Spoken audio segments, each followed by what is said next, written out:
আল্লাহ রাব্বুল আলামিন বলেন, ওয়ামা নাকমু মিনহুম ইল্লা আইয়ুমিনু বিল্লাহিল আজিজিল হামিদ। পড়েন আল্লাহু আকবার। রব্বুল আলামিন বলেন, আমার এই সকল কোরআনের পাখিদের কোনো দোষ নাই।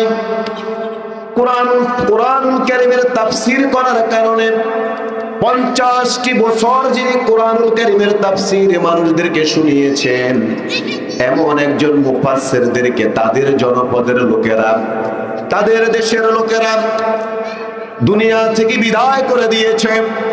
শুধু তাই নয়, তার অনুসরণ করে যারাই সত্যের তাফসীরগুলো জাতির সামনে তুলে ধরার প্রত্যয় নিয়ে মাঠে ময়দানে চষে বেরিয়ে যাচ্ছে, তাদেরকেও এভাবে অন্যায়ভাবে জুলুম নির্যাতনের কারাকলে পিষ্ট করা হয়েছে।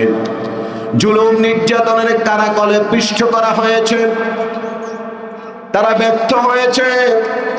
তারা আলেমদেরকে দেশ থেকে বেরিয়ে যেতে বাধ্য করেছে।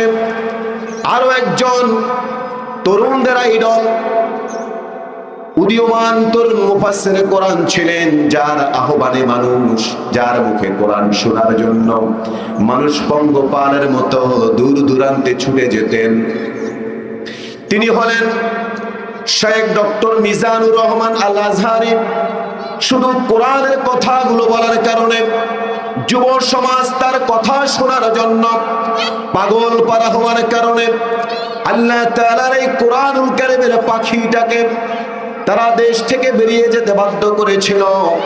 সময়ের আবর্তনে আল্লাহ রাব্বুল আলামিন তাদেরকে দেশ থেকে বের করে দিয়েছেন, আর আলেমদেরকে আবারও তাদের পুণ্যভূমি শাহজালালের পুণ্যভূমি বাংলাদেশে জায়গা করে দিয়েছেন।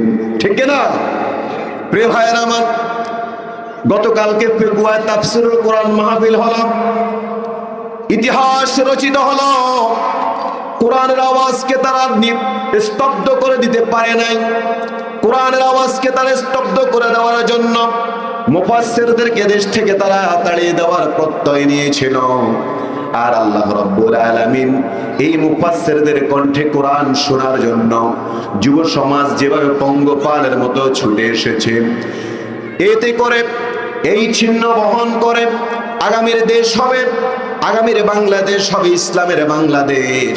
তারা যতই কোরআনের আলোকে নিভিয়ে দিতে চাইবে, আল্লাহ রাব্বুল আলামিন এই কোরআনের নূরটাকে প্রজ্বলিত করে তুলবেন। পড়েন সুবহানাল্লাহ।